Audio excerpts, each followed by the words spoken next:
Assalamualaikum student. Our today's topic is development of female gametophyte. In our last lecture, we have studied that how the anatrophous ovule is being formed, what are their parts, what are their functions, that we have already studied in detail. Now, let's start with the development of female gametophyte. Whenever we say female gametophyte, it results in formation of embryo sac. In that embryo sac, we will find 7 cell and 8 nuclear structure, what we have studied in our last video. So here we are going to start with that. So here the development of female gametophyte. Now before we will start with the development of female gametophyte, now see here, development of female gametophyte. Now when we say about female gametophyte, it refers to egg. लेकिन जो structure जिसमें बनेगा वो egg, उसको क्या बोलते हैं? Pollen, उसको बोलते हैं पोलन सैक। क्या बोलते हैं? एम्ब्रियो सैक बोलते हैं। और एम्ब्रियो सैक के अंदर ये एग बनता है और इसी को हम लोग बोलते हैं development of female gametophyte. Let's start now. होता क्या है कि जो एपिडर्मल सेल होते हैं उनके नीचे जो सेल्स होते हैं उसको बोलते हैं हाइपोडर्मल सेल। तो diploid means what student? 2n number. एक diploid hypodermal cell, the cell which is below the epidermis are said to be hypodermal cell, usually parenchymatous cell, living cells. As the micropyland, in our last video we have studied what is micropyland, what is chalazae. They are two opposite ends of the you can say ovule. At the nucellus, what is nucellus? A parenchymatous cell, again it is diploid. Okay, the nucellus are always diploid. Get differentiated. You know what is differentiated? देखो हम लोग ने last year पढ़ा था arithmetic and geometric के हिसाब से cell divide होते हैं। तो जब डिवाइड होते हैं तो वो डिफरेंशिएट होते हैं, या मेरिस्टेमेटिक टिश्यू जो होते हैं वो डिफरेंशिएट होने के बाद एक पर्टिकुलर फंक्शन करने लगते हैं।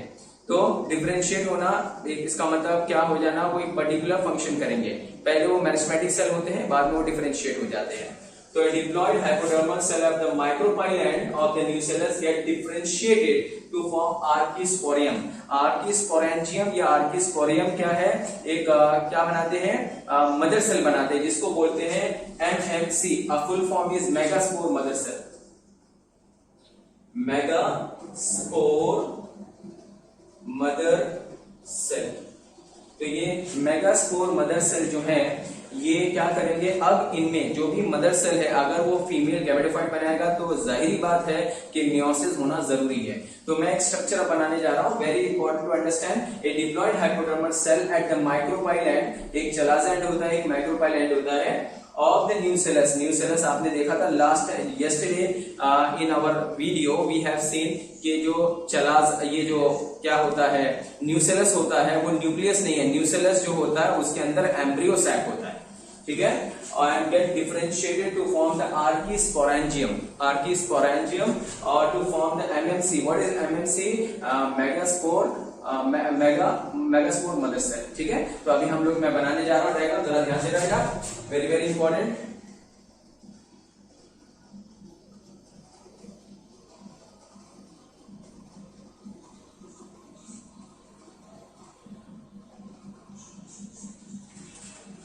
ये है मेगास्पोर मदर सेल। ये क्या है? मेगास्पोर मदर सेल, ठीक है। इसके अंदर मियोसिस होगा। क्या होगा? मियोसिस। अच्छा ये कौन सा है? ये चलाजा है। और ये कौन सा है? माइक्रोपाइल एंड है। समझ में आ रहे थे? ये चलाजा एंड है और एक माइक्रोपाइल एंड है, ठीक है। तो डिप्लॉइड मेगास्पोर मदर सेल है। ये क्या है? Diploid 2n number. तो ये क्या होते हैं? 2n इन नंबर, डिप्लॉइड है। चलाजा साइड मेगास्पोर मदर सेल। अब उसके अंदर क्या होता है? अब इसमें ये होता है कि मियोसिस जब होगा तो रिजल्ट इन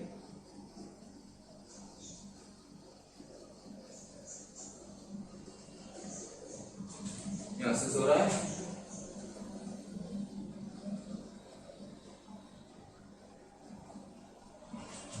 ये मियोसिस हो गया। तो मदर सेल जब कभी भी मियोसिस में जाती है तो 4 हैप्लॉइड, अभी देखो मियोसिस में क्या होता है, मदर सेल गेट, जो मदर सेल के अंदर रिडक्शन होता है, रिडक्शन होने के बाद 4 सेल्स बनते हैं। तो the chalaza end micropyle and जो स्पोर मेगास्पोर मदर सेल था, क्या था, डिप्लॉइड स्ट्रक्चर था, मियोसिस करेगा और मियोसिस करने के बाद that single mother cell will divide into 4 linear, can you see this linear, 1 2 3 4, तो 4 लीनियर हैप्लॉइड,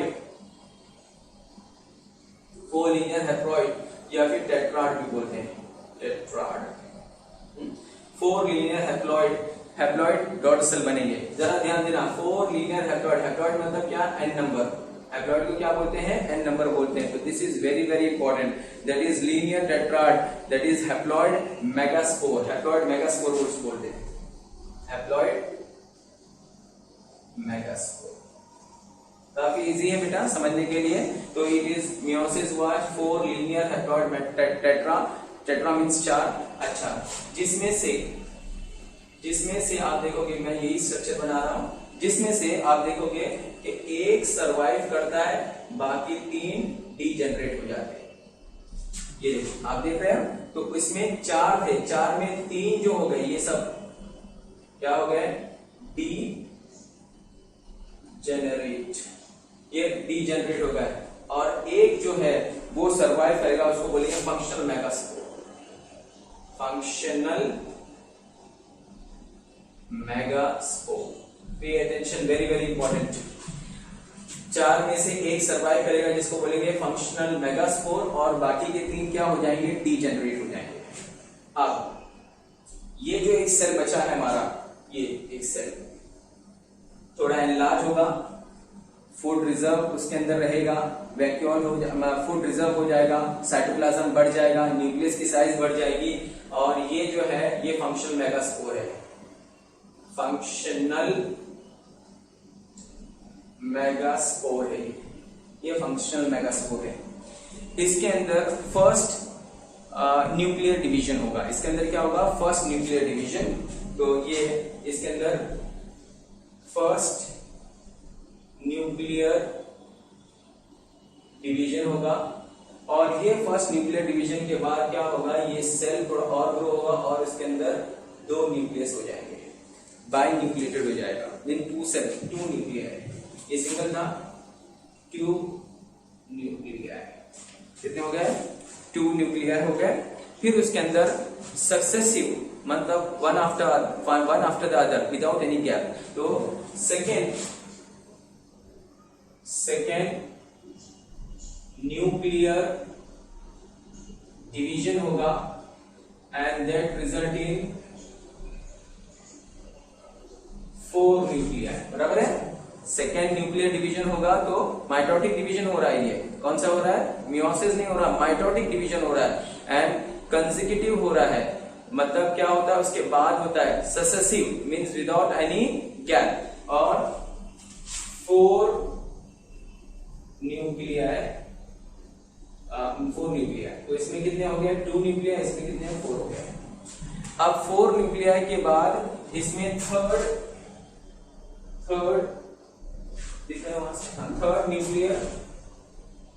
न्यूक्लियर डिवीजन होगा, third nuclear division. The third nuclear division will give rise to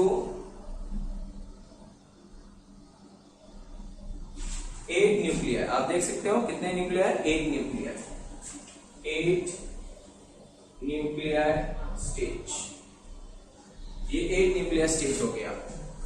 अब जब 8 न्यूक्लियर स्टेज पहुंचता है तो अब उसके बाद न्यूक्लियर डिवीजन नहीं होता है, न्यूक्लियर डिवीजन वहां रुक जाता है। अब 8 न्यूक्लियर स्टेज के बाद अरेंजमेंट स्टार्ट होता है, ये देखो ये स्टेटमेंट है। अब ये 3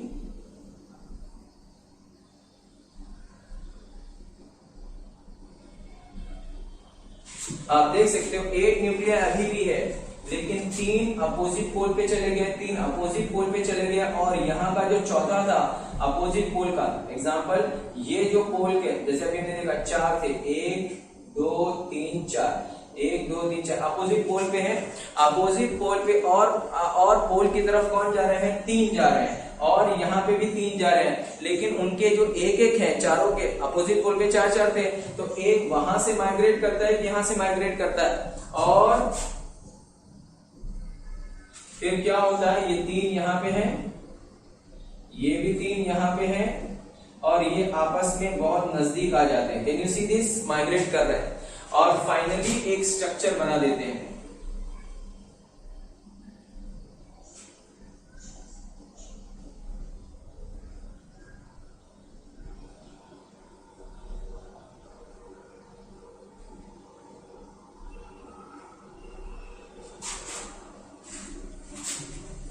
ये स्ट्रक्चर आपको याद होगा,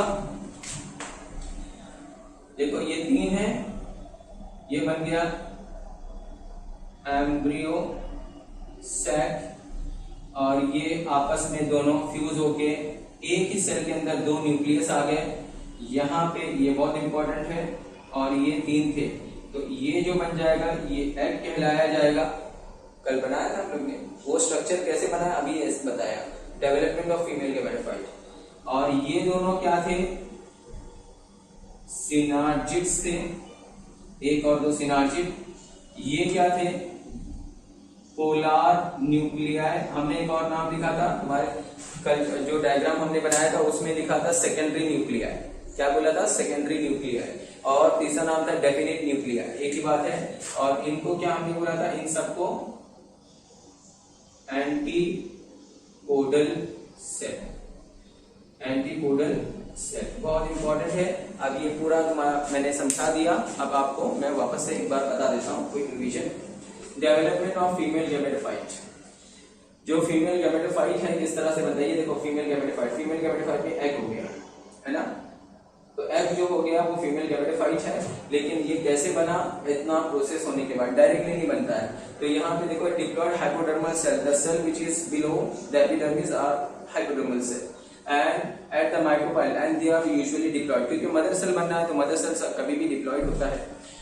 तो गेट डिफरेंशिएटेड, वो डिफरेंशिएट करेगा अपने आप को किसके अंदर, एक फंक्शन के लिए। तो यहाँ पे क्या फंक्शन के लिए करेगा, मदर सेल बनने के लिए। तो आर्कीस्पोरियम बनेगा, आर्कीस्पोरियम ट्रांसफॉर्म होगा into megaspore mother cell, short form MMC है। Megaspore mother cell will undergo you can say meiosis, और उसके 2 एंड है, chalaza end micropyle end. Can you see the lower end is the micropyle end, हमने in our last video we have studied that. और meiosis जब होता है तो आपको मालूम है mother cell divides into 4 daughter cell, तो यहाँ पे 4 सेल बने हैं, one after the other, that's why it is said to be 4 linear haploid tetrad megaspore. Now among these 4, 1 will survive and the other 3 will degenerate. So the one who survives is known as functional megaspore, and the remaining 3 is said to be degenerate. That means they will get dissolved and they are being wasted. Okay? Now the one which is said to be the functional megaspore will undergo first nuclear division. So when it goes to the first nuclear division, it is a type of mitotic division. The nucleus will divide into 2 nuclei. So that was the first division. It is followed by, that means without any gap, that is successive division. So successive division means what? Without any gap, it will go for the second division. So the 2 nuclei will ultimately develop into 4 nuclei, and then it will follow, and then it will undergo third nuclear division. As the third nuclear division goes, it results in the 4 nuclei. Now these 4 nuclei, what happens? The arrangement will occur. The 3 nuclei will move in the opposite pole. 3 nucleus will moves in the opposite pole, and the remaining 2 nuclei will migrate from their respective pole in the center. In the center, they will fuse, and they will fuse in a single structure. That means it will form a single cell, but the nucleus will be 2. So here the things which are close to the chalaza, because we have studied where the chalaza and where is the micropyle. The thing which is close to the chalaza end is said to be antipodal. So how many antipodal? 3. Right here, 3 antipodal. What about the synergid? Synergid 2, egg 1, and polar is 1. So here 3 plus 2 plus 1. So 3 plus 4 3 plus 1 4, 4 plus 2 6, 6 plus 1 7. So it is a 7 cell. 7 cell. But the nuclei is how many? 8 nuclei, because this polar nuclei has got, it is formed by the fusion of the two nuclei. So it will form a single cell, but the nucleus will be 2. So here 7 cell and 8 nuclei stage. Understood or not? So this is regarding the development of female gametophyte that we have studied in detail. So what is this structure called? The final structure is called as 7 cell and 8 nuclei. Yesterday also we have studied the same. कि जो ovule है वो 7 cell and 8 cell structure है. अभी आपने देखा वो ovule के अंदर ये जो है ये एम्ब्रियो सैक था. किसके अंदर था? न्यूसेलस के अंदर. Nucellus well protected by integuments, outer integuments, inner integuments, and it has got a stalk which is attached to the ovary wall which we call as a placenta. ठीक है, ये हमने पढ़ लिया. इसके बाद आपकी बुक में दिया है pollination. तो hope you have understood this. So we'll move to the next topic. ये देख लो एक बार और फिर मैं स्टार्ट करता हूँ. ठीक है, इसको आप देख सकते हो. बराबर से हटा देता हूँ.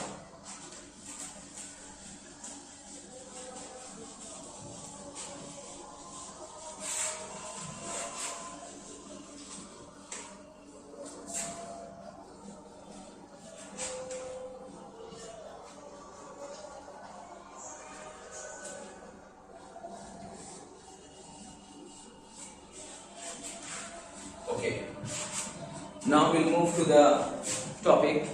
The next topic which is given in your textbook is the pollination.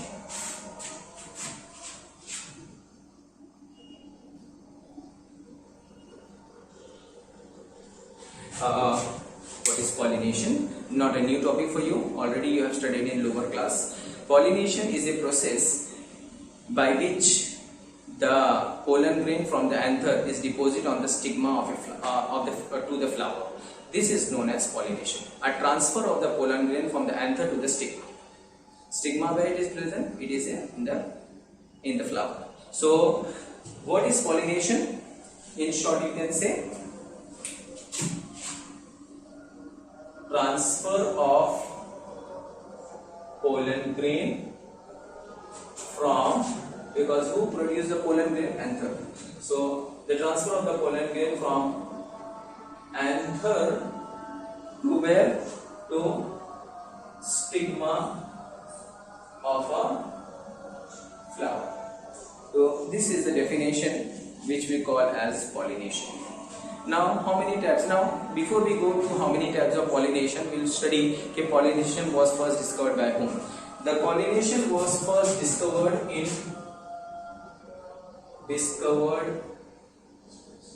1694. It was first discovered in 1694, long back in the 17th century. The scientist who has discovered this is Camerarius.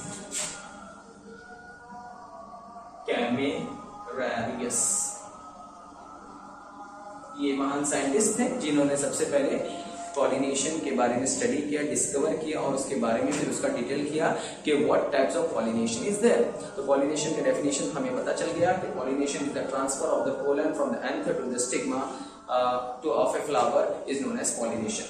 Now it is और फिर इसके बाद definition बोला गया it is an essential process. ये pollination जरूरी है. It is an essential process for the formation of seed. It is essential process for the formation of seed. Seed बनाने के लिए बहुत जरूरी प्रोसेस है. ये हमारा हो गया. अब टाइप्स ऑफ पॉलिनेशन देखेंगे हम लोग. Types of pollination. Pollination is of two types. One, self pollination होता है, self pollination, और दूसरा है cross pollination. The self pollination and cross pollination. These again are divided into two subtypes, usually A and B. Here also A and B. The self-pollination is divided into autogamy and geitonogamy. The self-pollination is further divided into autogamy and geitonogamy. One by one we are going to study that. Cross-pollination is further divided into allogamy and hybridization. First I write hybridization and one more xenogamy they have put. Xenogamy. So xenogamy is a type of cross-pollination and hybridization is another type of cross-pollination. Let's start one by one. Now, as we know, the flowers are mostly bisexual.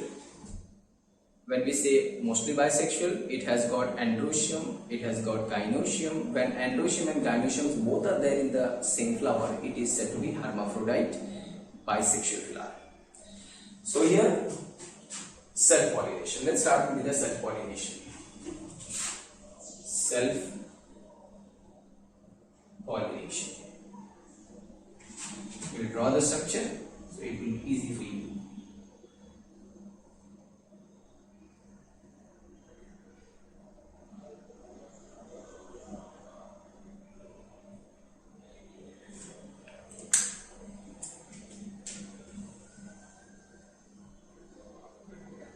Okay, now this flower is bisexual. You know why it is said to be bisexual? Because it has this structure, gynoecium, and this structure is androecium. Gynoecium, carpel, androecium, stamen. You know this. Gynoecium, carpel, and androecium, stamen.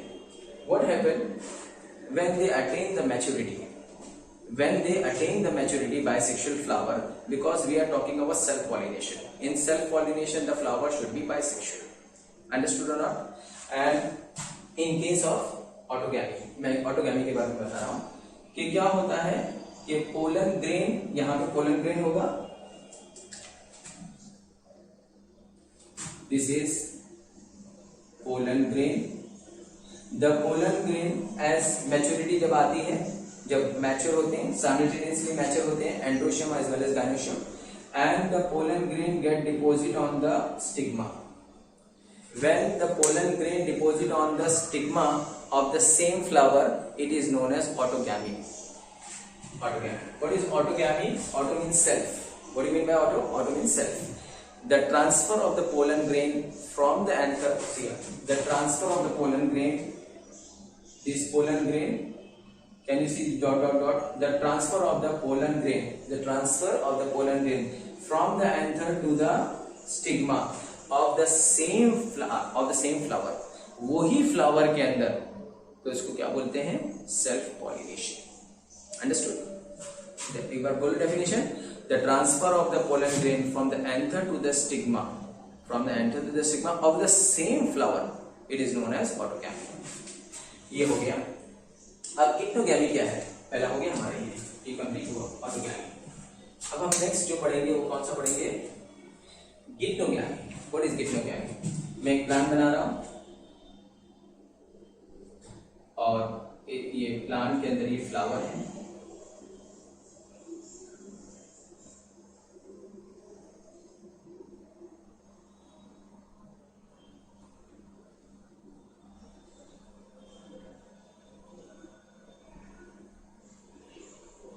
ये flower है.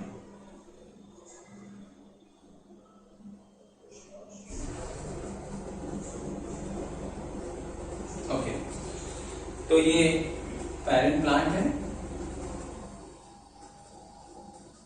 ये parent plant है. मैं इसको mother plant भी बोल सकता हूं. ये पेरेंट प्लांट है. इसमें इस फ्लावर का पोलन ग्रेन इस फ्लावर का पोलन ग्रेन इस फ्लावर के स्टिग्मा पे आके डिपोजिट हो गया। ये पोलन ग्रेन इस फ्लावर का पोलन ग्रेन इस फ्लावर का पोलन ग्रेन इस फ्लावर के स्टिग्मा पे आके डिपोजिट हो गया। हालांकि सेम में होना चाहिए था, सेम में हुआ नहीं हो पाया, सेम में होना चाहिए था, सेल्फ पॉलिनेशन के टाइप ही है वो सेल्फ पॉलिनेशन। लेकिन क्या होता है कि अगर एक मदर प्लांट हो, एक पेरेंट प्लांट हो और उसके अंदर अगर बाइसेक्सुअल भी फ्लावर हो या बाइसेक्सुअल ना भी हो और उसका पोलन ग्रेन किसी और फ्लावर के ऊपर डिपोजिट हो रहा है लेकिन सेम मदर प्लांट है, सेम पेरेंट प्लांट है, ऐसे कंडीशन को बोलेंगे गिप्नोगैमी। ये थोड़ा कंट्रोवर्सीज इसमें बीच में आ गई थी कि कुछ साइंटिस्ट बोलते हैं ठीक है सेल्फ पॉलिनेशन का एक ही डेफिनेशन है, when the pollen grain is deposit on the stigma of the same flower, ये तो दूसरा फ्लावर है। लेकिन बाद में एक्सप्लेन किया गया भले दूसरा फ्लावर है लेकिन सेम मदर प्लांट में तो है, अगर दूसरे प्लांट में होता तो फिर उसको जेनोगैमी हम बोल सकते थे क्योंकि क्रॉस पॉलिनेशन हो रहा है।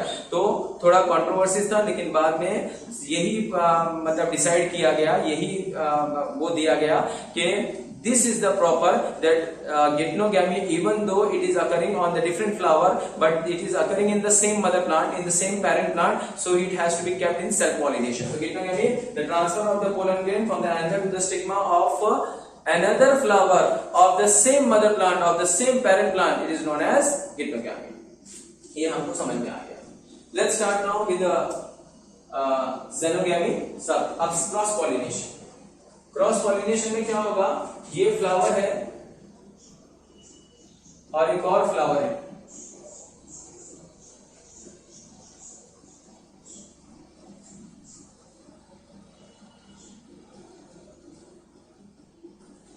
बाइसेक्सुअल होगा नहीं भी होगा कोई मसला नहीं, ज्यादातर बाइसेक्सुअल नहीं होता है। जो क्रॉस पॉलिनेशन होने वाला होता है उसमें ज्यादातर बाइसेक्सुअल फ्लावर नहीं होते, होते भी हैं लेकिन ज्यादातर नहीं होते।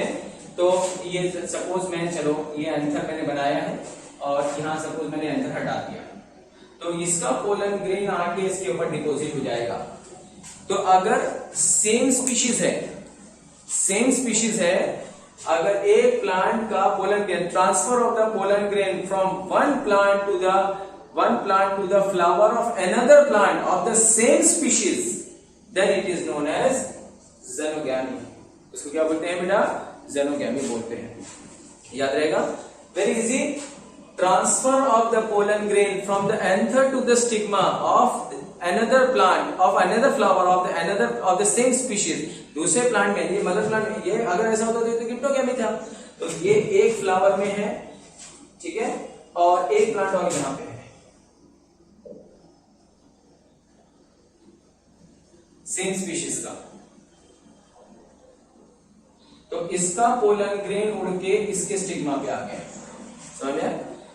पोलन ग्रेन ही जाएगा, स्टिग्मा कभी नहीं जाता, स्टिग्मा एक ही जगह रहता है, समझ में आया? पोलन ग्रेन ही जाएगा। तो पोलन ग्रेन जो होगा वो ट्रांसफर हो रहा है from one plant to another plant, लेकिन कौन सा स्पीशीज है, सेम स्पीशीज है, तो उसको क्या बोलेंगे, xenogamy। क्या बोलते हैं बेटा, xenogamy। अब हाइब्रिडाइजेशन क्या होता है, समझ के हो गया आप, बताओ। वही चीज है जो तुम सोच रहे हो कि ट्रांसफर होगा from one plant to another plant लेकिन सेम स्पीशीज नहीं होगा, डिफरेंट स्पीशीज होगा, तो ऐसे को बोलेंगे हाइब्रिडाइजेशन। क्या बोलते हैं बेटा, हाइब्रिडाइजेशन। तो ये तुम्हें समझ में आ गया, तो जल्दी से बता दो बेटा कि पॉलिनेशन क्या है, transfer of the pollen grain from the anther to the stigma is known as pollination. Pollination has got two subtypes, self-pollination and cross-pollination, and it was discovered by whom? By a scientist known as Camerarius, और इन्होंने कब इसको discover किया था, in the 17th century. कौन से year में, 1694 में, ठीक है, 1694 में। और फिर उसके बाद बहुत सारी डिस्कवरी भी पता चला कि सेल्फ पॉलिनेशन और क्रॉस पॉलिनेशन ये दो टाइप होते हैं किसके, पॉलिनेशन के। Self pollination is further divided into two सब टाइप, जिसको हम लोग क्या बोलते हैं, एक ऑटोगैमी और दूसरा गिप्नोगैमी। और cross pollination is further divided into xenogamy and so on, and second one is hybridization। Autogamy के लिए बहुत जरूरी है फ्लावर बाइसेक्सुअल होना, बाइसेक्सुअल फ्लावर होगा तो ही होगा। और याद रखो ये pollination is essential process for the formation of seed. जब ये सब चीज होती है ना उसके बाद सीड फॉर्मेशन होता है, सीड फॉर्मेशन होगा तो वो ये सेक्सुअल रिप्रोडक्शन हो रहा है, ये सेक्सुअल मत सोचना कभी, तो ये सेक्सुअल रिप्रोडक्शन होता है। और ये जो होता है अभी ये हो गया ऑटोगैमी तो हो गया सेल्फ। ऑटोगैमी के लिए क्या जरूरी है, बाइसेक्सुअल फ्लावर। गिप्टोगैमी के लिए जरूरी नहीं है बाइसेक्सुअल, वो ट्रांसफर हो रहा है from mother same mother plant के अंदर। जेनोगैमी क्या होता है, जेनोगैमी एक ऐसा प्रोसेस है जिसमें ट्रांसफर होगा to the another plant of the same species, और अगर ट्रांसफर हो रहा है to the another plant of different species it is known as hybridization. So this is all we have studied. Next time we'll go further, जो जैसे कि pollination जो है उसके एडवांटेजेस क्या हैं और डिसएडवांटेजेस, वो रफ मतलब इतना ज्यादा डिटेल में बुक में नहीं दिया है, तो हम भी अगर 2 मार्क्स का है तो 4 पॉइंट्स को कवर करेंगे। व्हाट आर द मेरिट्स जिसको एडवांटेजेस बोलते हैं, और what are the demerits of self pollination as well as cross pollination का भी एडवांटेजेस एंड डिसएडवांटेजेस हमें पढ़ना है। Thank you student, next time will continue.